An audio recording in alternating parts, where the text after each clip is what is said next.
Hello students, welcome back to my channel 10th class Hindi medium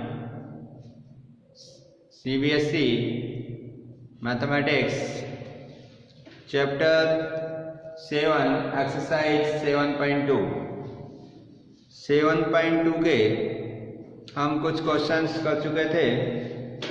आज हम question number 7 start कर रहे हैं। देखिए, इससे पहले के क्वेश्चन हमने कर लिए थे। बिंदु ए के निर्देशांक ज्ञात कीजिए जहां ए बी एक वृत्त का व्यास है जिसका केंद्र 2-3 है तथा बी के निर्देशांक 1 और 4 है। देखिए, इसका एक छोटा सा डायग्राम बना देता हूं मैं। क्वेश्चन नंबर 7 देखिए, बहुत ही इंपॉर्टेंट क्वेश्चन है ये, एग्जाम में कई बार आया हुआ है कि बिंदु ए के निर्देशांक ज्ञात कीजिए जहां ए बी एक वृत्त का व्यास है। तो वृत्त एक सर्किल ड्रॉ कर देंगे।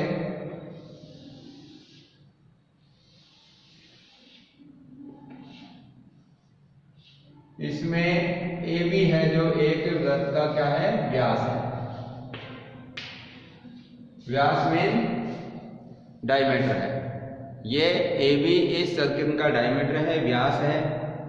और क्या दे रखा है इसमें, जिसका केंद्र 2-3 है। इसका केंद्र बिंदु ये वाला, इसके केंद्र ओ के जो कोऑर्डिनेट दे रखे हैं निर्देशांक, वो कितने हैं, 2-3 तथा बी के निर्देशांक 1-4 है। इस बी के निर्देशांक 1 और 4 है। तो बिंदु ए के निर्देशांक आपको ज्ञात करने हैं। कौन से बिंदु के भाई, ए बिंदु के हमें निर्देशांक बताने हैं। बहुत ही अच्छा क्वेश्चन है और इसमें आपको थोड़ा सा अंडरस्टैंड करना है, समझना है कि कैसे हम ए के निर्देशांक फाइंड आउट कर सकते हैं। तो देखिए, इसमें आपको गिवन है कि A B is the diameter of the circle. A B इस वृत्त का व्यास है और व्यास है और ओ इसका सेंटर पॉइंट है। इसका मतलब आप जानते हो कि जो सेंटर पॉइंट होता है वो इस व्यास के मध्य में होता है, मिड में। तो ये मिड पॉइंट हो गया। ओ क्या हो गया भाई, मिड पॉइंट।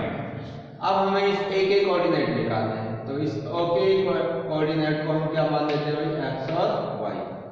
तो एक्स वाई की वैल्यू निकालनी है हमें।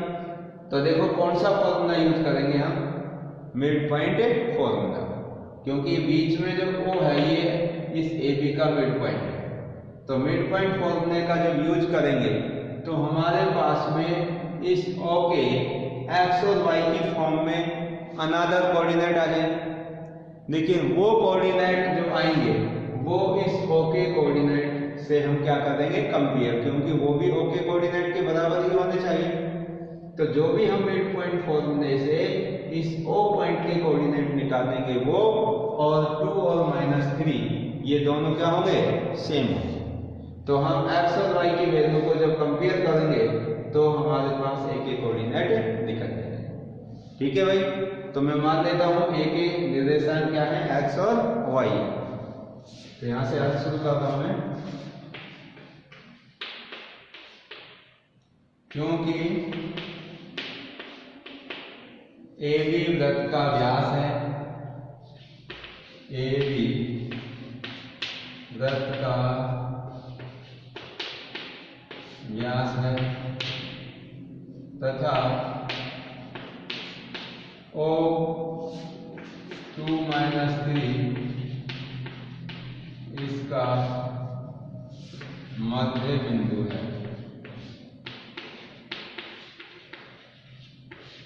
मध्य बिंदु है। ए के निर्देशांक हमें ज्ञात करने हैं। ए बिंदु के निर्देशांक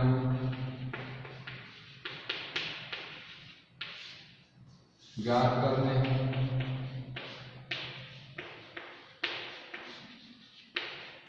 तो माना ए के निर्देशांक x, y है। ए के निर्देशांक क्या मान ली हमने, x, y। तब मध्य बिंदु के सूत्र से तब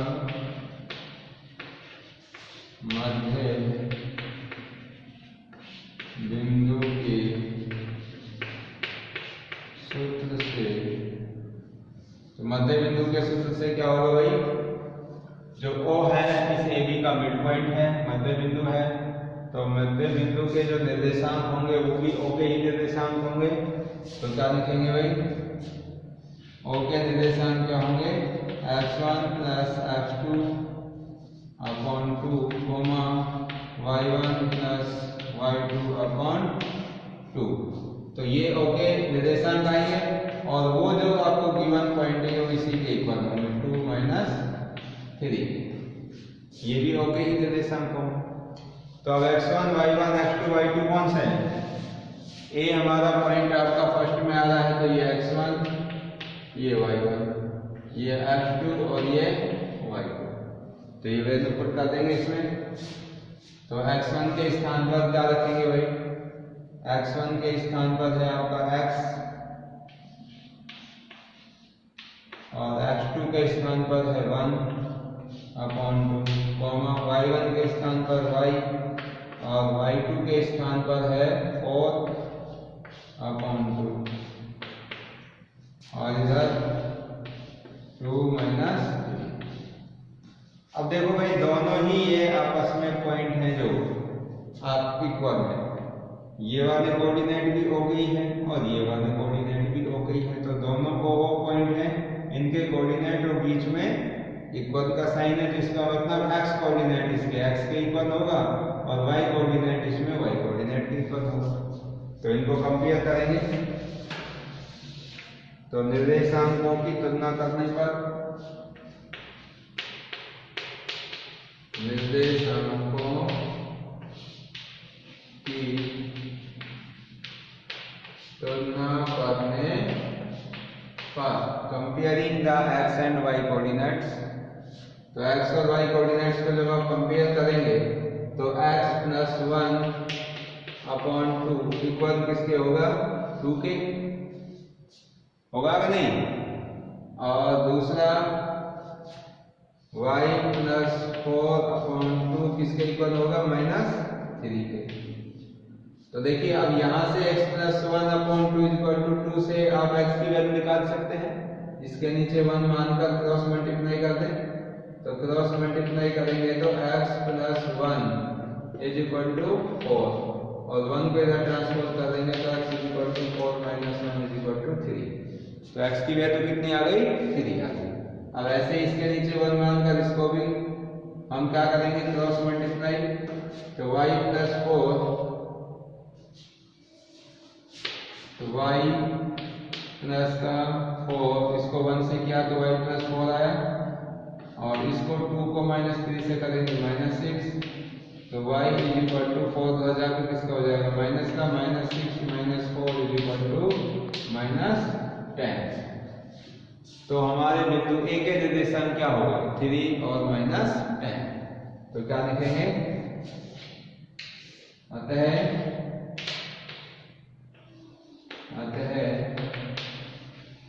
बिंदु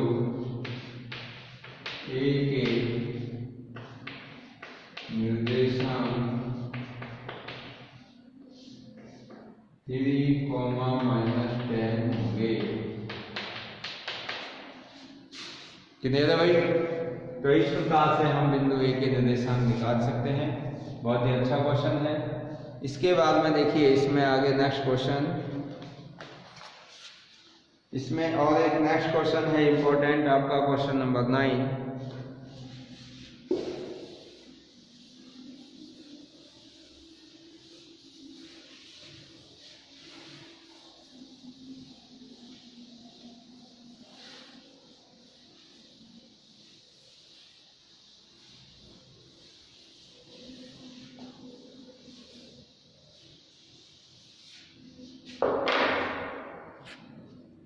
देखिए भाई क्वेश्चन नंबर 9 और क्या है इसमें, इसमें दे रखा है बिंदुओं A-2, 2 और B-2, 8 को जोड़ने वाले रेखाखंड AB को चार बराबर भागों में विभाजित करने वाले बिंदुओं के निर्देशांक ज्ञात कीजिए। इसके अंदर आपको दो बिंदु दे रखे हैं, एक तो ए है,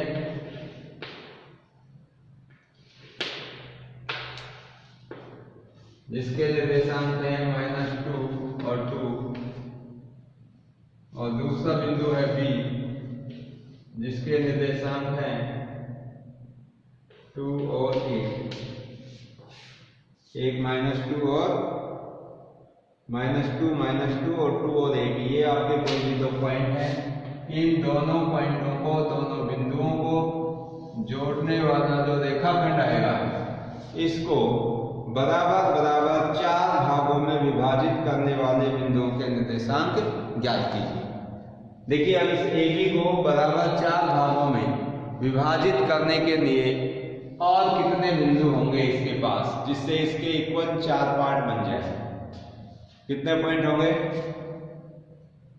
इस AB के ऊपर A और B दो बिंदुओं को छोड़कर और ऐसे कितने पॉइंट हम रखें जिससे इसके चार बराबर भाग हो जाएं? कितने पॉइंट होंगे भाई? 3 पॉइंट होंगे। कैसे? देखिए, एक तो होगा पॉइंट इसके बीचों बीच में, तो इससे दो भाग हो गए, इसका नाम रख देता हूं मैं जैसे P, और एक हो जाएगा इन दोनों के बीचों बीच में, इसका नाम रख देता हूं मैं Q, और एक इन दोनों के बीच में, इसका नाम रख देता हूं मैं R। तो देखिए, 3 पॉइंट हो गए Q, P, R।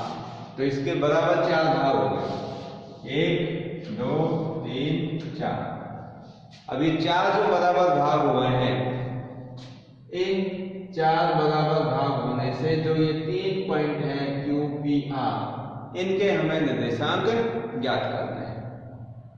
भाई, आपका जो रेखाखंड है AB, इस AB रेखाखंड को इन 3 पॉइंटों ने बराबर बराबर चार भागों में विभाजित कर दिया, तो इन तीनों पॉइंटों के हमें निर्देशांक निकालने हैं।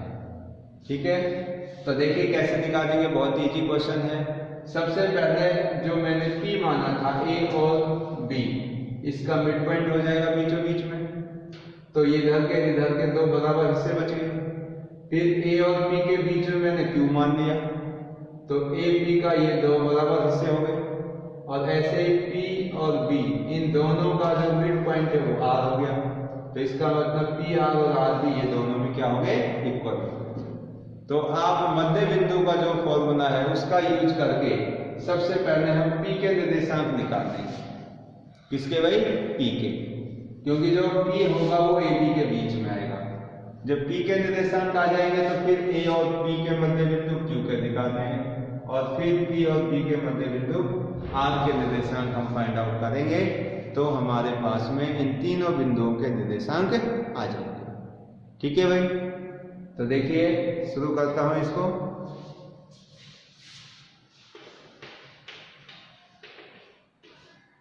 AB रेखाखंड को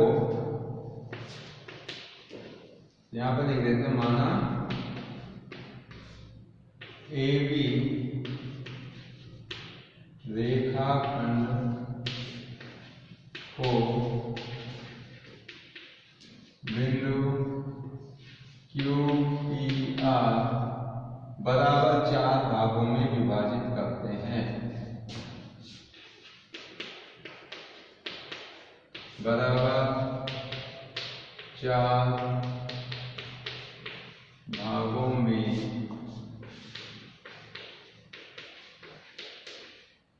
विभाजित करते हैं।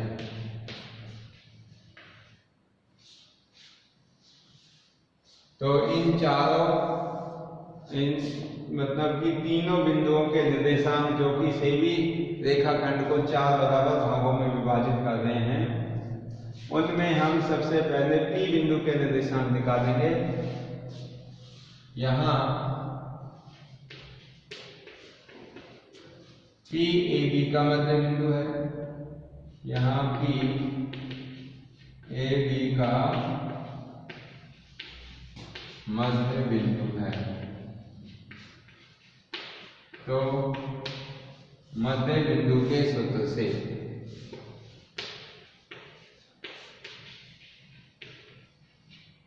मध्य बिंदु के सूत्र से देखो P के निर्देशांक क्या हो जाएंगे भाई, x1 plus x2 upon 2 plus y1 plus y2 upon 2। तो x1 क्या हो जाएंगे, ये आपके x1 है, ये y1, इधर का ये x2 और ये y2, मान सकते हैं इनको। अब रख दीजिए वैल्यू। तो x1 कितना है आपका -2 प्लस x2 कितना है 2 अपॉन 2, y1 2 और y2 है 8 अपॉन 2। देखो 2 से 2 कट गया, 0 0 को 2 से डिवाइड करेंगे तो 0 ही आएगा, और 2 और 1 कितने हो गए भाई 10, 10 को 2 से डिवाइड करेंगे तो 5। तो हमारे P बिंदु के जो निर्देशांक है वो क्या आ गए 0,5। अब P बिंदु के निर्देशांक आ गए हमारे पास 0 और 5। अब सेम इसी प्रकार से आप Q बिंदु के निर्देशांक निकालेंगे। Q किसका मध्य बिंदु होगा, AP का, और R किसका होगा, PB का। ठीक है, तो जब Q बिंदु के निर्देशांक निकालोगे तो ये x1 y1 और ये x2 y2 हो जाएंगे, और Q बिंदु के निर्देशांक आ जाएंगे। जब आप R के निकालेंगे तो ये x1 y1 और ये x2 y2 आ जाएंगे। ठीक है, तो आप यहाँ से आगे के जो बिंदु Q और R के निर्देशांक आप सेल्फ से निकालेंगे, और आप इन दोनों के जब निर्देशांक निकाल देंगे तो हमारे तीनों बिंदुओं के निर्देशांक हो जाएंगे। क्लियर है भाई? तो आज की क्लास के अंदर हम इस क्वेश्चन में आपको इतना ही बताना चाह रहे हैं, क्योंकि यहाँ से आगे का जो पार्ट है वो आप इजीली स्वयं से कर सकते हैं। और देखिए इसमें जो आगे का नेक्स्ट क्वेश्चन है आपका 10, जो कि लास्ट क्वेश्चन है इस एक्सरसाइज का। एक समचतुर्भुज का क्षेत्रफल ज्ञात कीजिए जिसके शीर्ष इसी क्रम में 3 0 4 5 -1 4 और -2 -1 है। तो समचतुर्भुज का क्षेत्रफल निकालने के लिए देखिए क्या करेंगे, आप ऐसे डायग्राम बना देंगे। ये क्वेश्चन नंबर 10 का है।